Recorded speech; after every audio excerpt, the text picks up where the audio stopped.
Assalamualaikum everyone, I am Shahwar Zara. I hope you all are fine.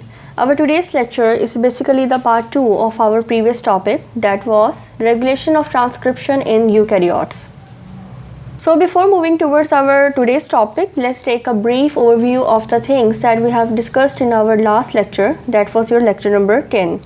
So in our last lecture, we discussed in detail the difference of gene expression in prokaryotes and eukaryotes. Later on, we discussed the cis-acting regulatory sequences, and we studied in detail that how eukaryotic regulatory sequences they are being identified. And later on, we discussed the working of the eukaryotic promoter together with SP40 enhancer and how this enhancer it performs its specific actions. Then we discussed the DNA looping in detail and how the transcription factors they bound at distant enhancers. And we specifically discussed the immunoglobulin enhancer in detail, and our last topic of previous lecture was transcriptional regulatory proteins. And under this topic we discussed two techniques, that were electrophoretic mobility shift assay, and the second was your affinity chromatography. So in this topic we also discussed that how SP1 was your specificity protein 1, it is being purified by DNA affinity chromatography. So this was a brief overview of your previous lecture. Our today's topic is structure and function of transcriptional activators. So as you all know that the transcription factors they are central to the regulation of gene expression. Due to this reason, these transcription factors they have gained much importance, and they are basic area of interest and research in cell and molecular biology. And among these transcription factors, the most important proteins that are being studied in detail and thoroughly, they are transcriptional activators.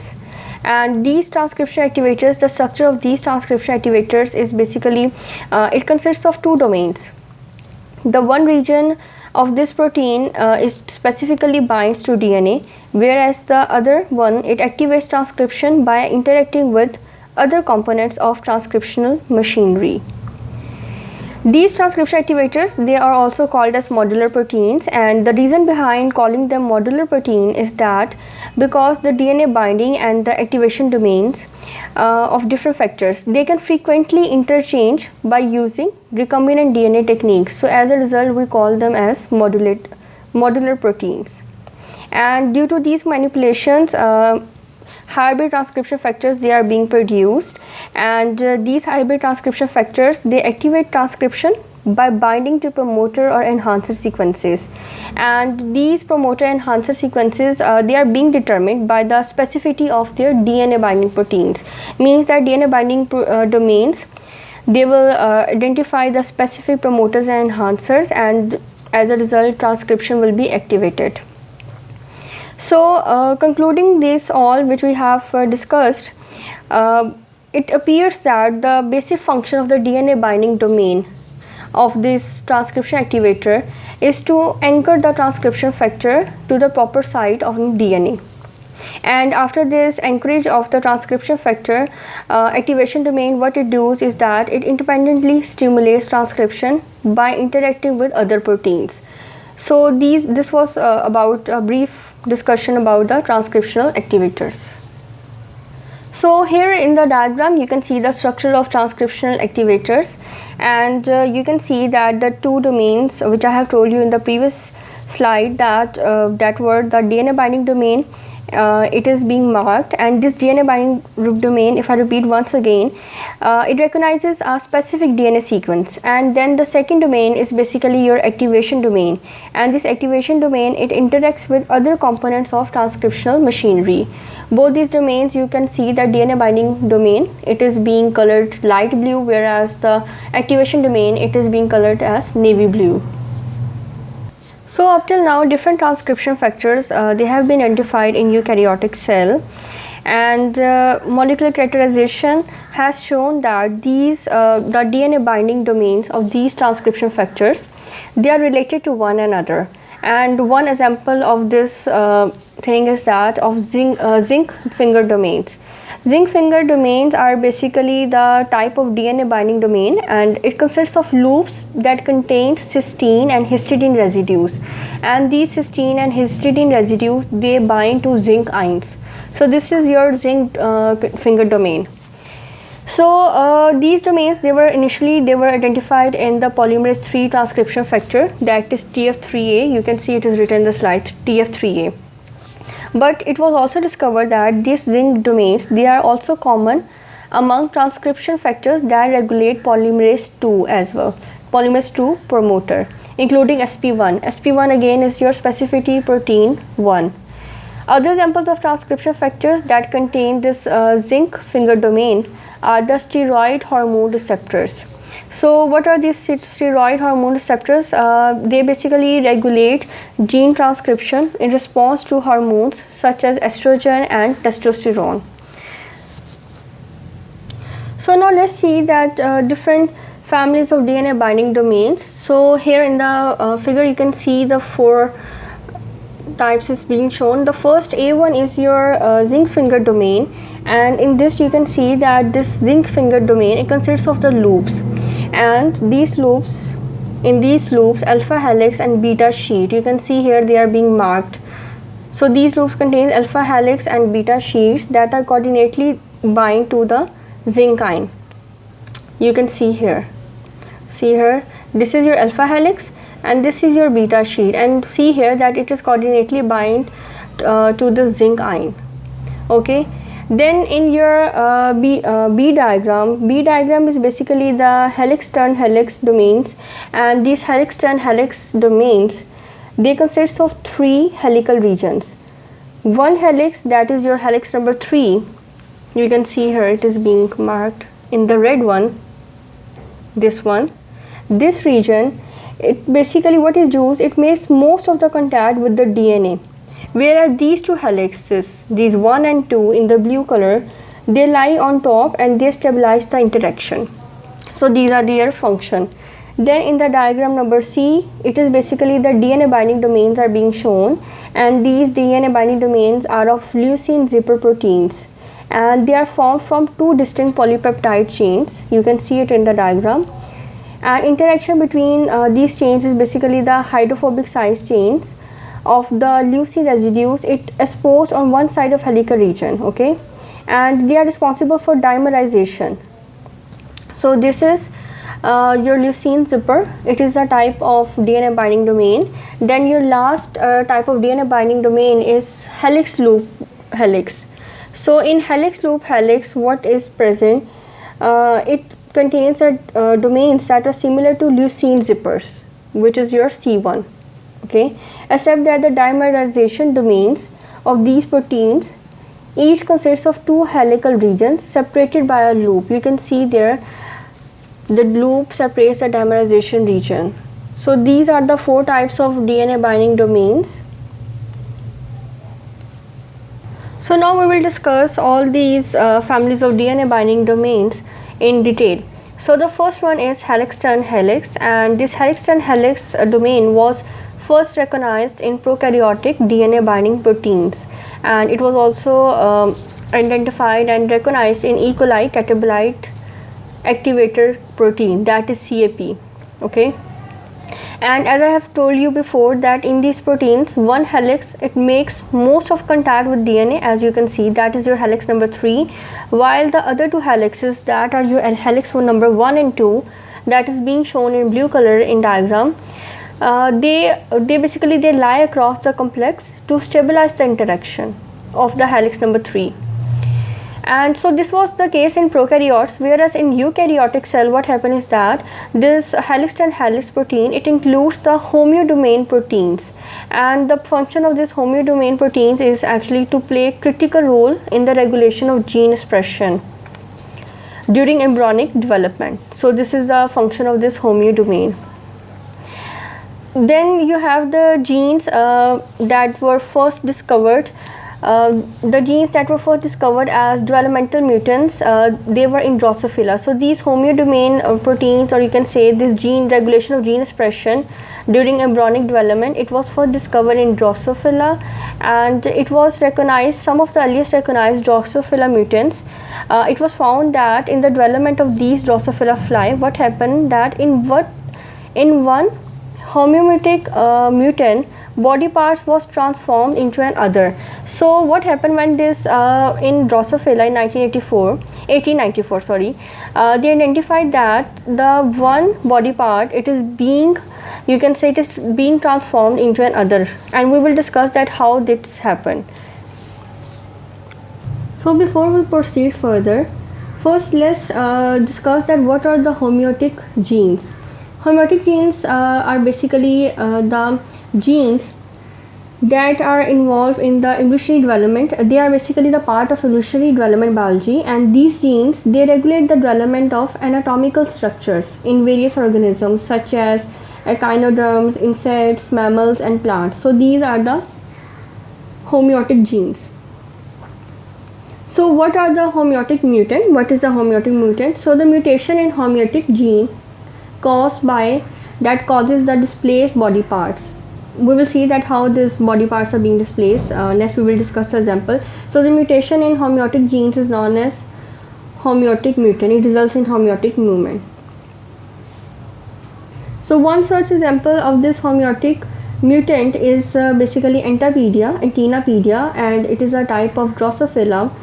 And in Entenapedia, what happened is that legs rather than the antenna, they grow out of the head. Means in Entenapedia, instead of the antennas on its head, legs are present.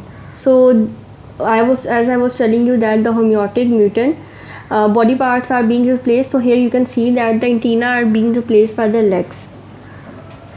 Genetic analysis of this homeotic mutant Entenapedia, it was carried out by Ed Lewis in 1940s, and he found that the Drosophila basically contains 9 homeotic genes, and each of these genes, it specifies the identity of different body segments. And then later on, the molecular cloning and analysis of these 9 genes, they indicated that they contain conserved sequences that is of basically 180 base pairs, and these sequences are known as homeoboxes, and they are responsible for encoding the DNA binding domains. And after that, various homeodomain proteins have been identified in fungi, plants and other animals including humans. And vertebrates homeobox genes, they are strikingly, you can say, similar to their Drosophila counterparts in both structure and function. And these vertebrate homeobox genes, they demonstrate the high conserved roles of these transcription factors in animal development. So it was all that how in Entenapedia, due to the homeotic mutation, body parts are being replaced, and how this helix and helix motif, or you can say DNA binding domains, function. So here is the picture of Entenapedia, which I was talking about in the previous slide, and you can see that legs are being antenna are being replaced by the legs, and you can also see that it also has the normal pair of legs. Now let's discuss the other two families of DNA binding proteins, that are leucine zipper and helix loop helix proteins. So you can see the diagrams of both in the slide. Both these leucine zipper and helix loop helix, it contains DNA binding domains that are formed by the dimerization of two polypeptide chain. Dimerization, is basically the addition reaction in which two molecules of same compound, they react with each other to give the adduct. And adduct is your you can say the product of your dimerization reaction, addition reaction. Okay. So what happened is that this first we will discuss this leucine zipper. This leucine zipper, it contains 4 or 5 leucine residues, and these leucine residues, they are spaced at intervals of 7 amino acids. And as a result of this arrangement, what happened? Hydrophobic side chains, they are exposed at one side of this helical region due to this arrangement. And this hydrophobic side chains and this helical region, which contains this hydrophobic side chain, it serves as the dimerization domain for the two protein subunits. and these protein subunits are held together by hydrophobic interaction between the leucine side chains. And immediately after this, the leucine zipper, there is a region that is rich in positively charged amino acid that are lysine and arginine, and these, what happened to this region is that it binds to DNA. So it is the DNA binding region. The second type is your helix loop helix, and this helix loop helix proteins, they are similar in structure to your leucine zipper, but the difference is that their dimerization domain, they are separated. These dimerization domain, they are like they are separated from each other, and they are formed by two helical regions. Unlike the your leucine zipper, they are formed by two, you can say, the two helical regions that are separated by the loop. And you can see that the loop, you can see, and you can see that the two helical regions are being present in the diagram. That is your figure D.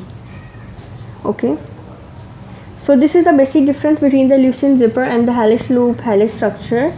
And the important feature of both these leucine zipper and the helix loop helix transcription factors is that the different members of these families, they can dimerize with each other, means that they both can dimerize with each other. So it is the distinct factor or important factor of these both structures.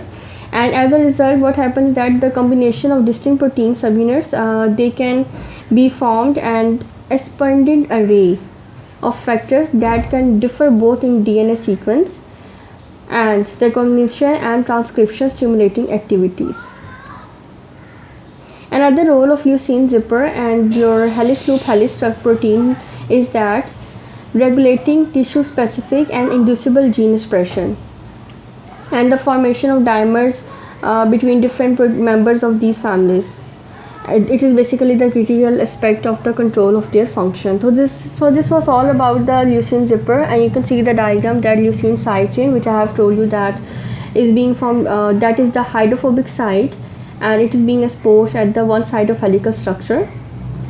And then you can see the leucine zipper domain, and here in the diagram D, in the helix loop helix structure, you can see the two helices and the two loops and the DNA looping helix. So this was all about your the families of DNA binding domains. So as we have discussed before, that the transcription factors, it has two domains, the activation domain and the DNA binding domain. So your activation domain, it is not well characterized as compared to DNA binding domain, and there are some acidic activation domains, and these acidic activation domains, they are found to be rich in negatively charged residues that are your aspartate and glutamate. You know, these both are amino acids. And other activation domains, they are rich in proline or glutamine residues. And it is found that, and it is thought that these activation domains, they stimulate transcription by interacting with general transcription factors. And these general transcription factors are basically TF2B or TF2D. You can see it is written in the slide. So these both are general transcription factors, and as a result of this interaction, what happens is that it facilitates the assembly of transcription complex on the promoter.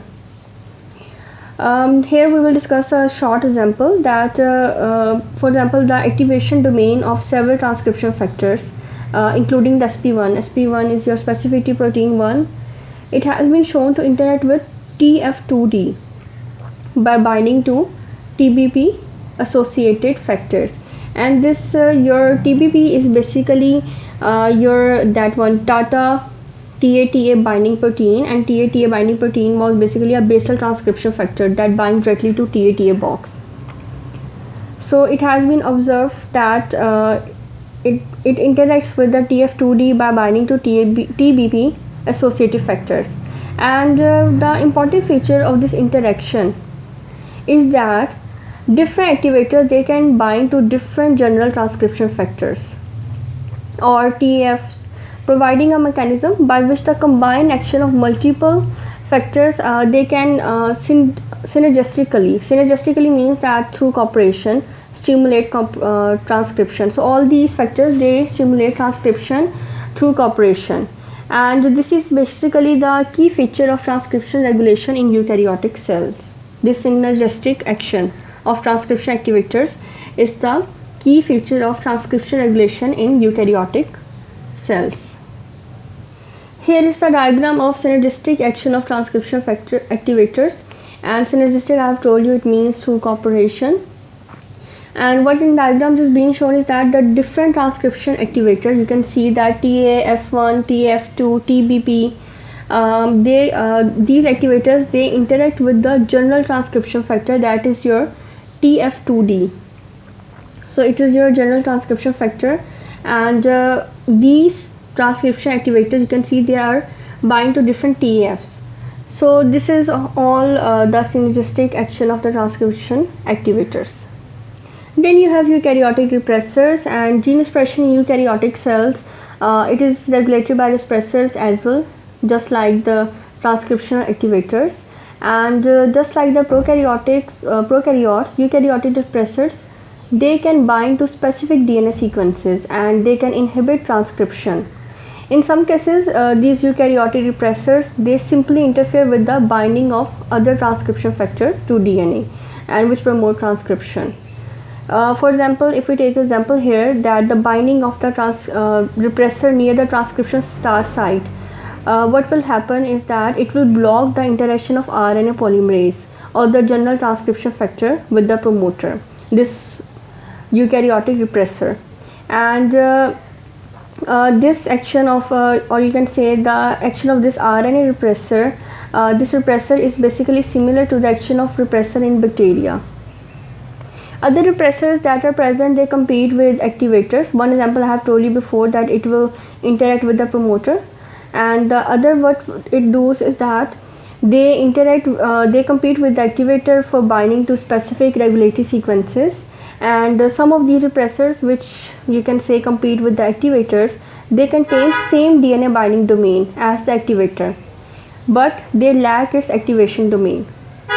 Binding domain same होगी but activation domain जो है वो present नहीं होगी, और as a result due to this lacking of activation domain what will happen, there binding to the promoter और the enhancer, it will block the binding of activator, and due to this lacking of activation domain, your transcription will be inhibited. Now let's discuss the action of these eukaryotic repressors to understand this through diagram. So here you can see in the diagram activator is being marked. Here it is in the blue color, and this is your repressor. So what this repressor do is it competes with this activator for binding to the DNA, and as a result what it will do, it will inhibit the transcription. Here you can see this repressor, it is in green color, and this is your DNA binding domain, and this is your repressor domain. So what this repressor do, it binds DNA, it binds to the DNA and inhibits transcription by protein interaction. So this protein interaction takes place and it inhibits transcription.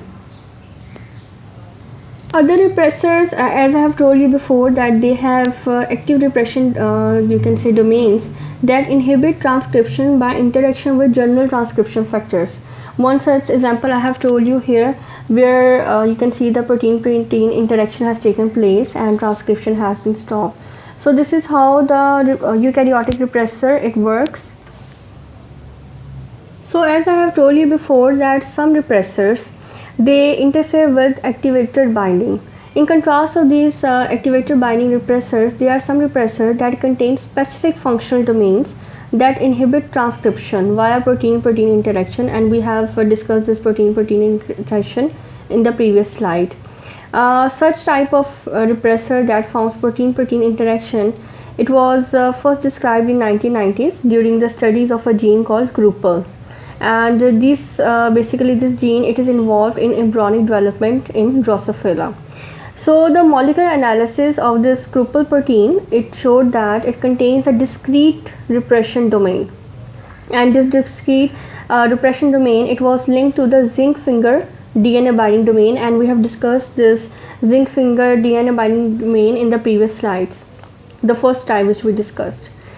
So the Kruppel repression domain, what it does is that it could be interchanged with distinct DNA binding domains of other transcription factors, and as a result hybrids will be produced, and these hybrid molecules they also repress transcription, and all this, it indicates that the Kruppel repression domain, it inhibits transcription via protein interaction, irrespective of its site of binding to DNA. Means irrespective of its site where it binds to the DNA, this interaction, protein-protein interaction, it also interferes with the your transcription, as we have seen in the previous slide.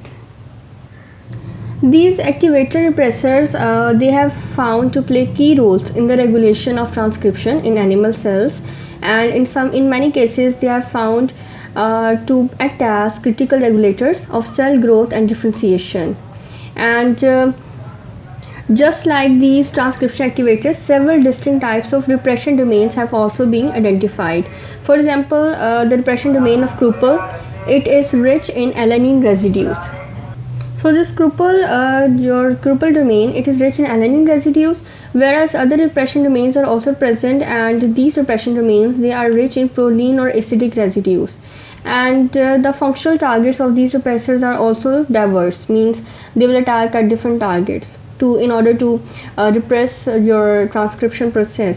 Some repressors, it will inhibit transcription by interacting with general transcription factors, as we have discussed before, such as TF2D, and others, they are thought to interact with specific activator proteins. And this regulation of transcription by repressor as well as activators, as we have discussed, it basically extends the range of mechanism that controls the expression of eukaryotic gene. And one important role of repressor is also to inhibit the expression of tissue specific genes in inappropriate cell types. और इसकी example जो है वो ये है कि repressor binding site in immunoglobulin enhancer, which we have discussed in the previous lecture. It is thought to contribute to a specific tissue specific expression by suppressing transcription in non-lymphoid cell types. Okay, so it basically contribute to tissue specific expression, and these other repressor, they play important role in control of cell proliferation, as well as these repressors, they are also responsible for differentiation in response to hormones and growth factors. So this was about the eukaryotic repressors and how they control the transcription process. So this was all for today's lecture, and if you want to study in detail all these things, repressors and activators and all these things which I have discussed in today's lecture, you can go through these sites and the books, links I have mentioned in the slide, and I hope you have understand all the concepts which we have discussed today. Thank you for watching. Allah Hafiz.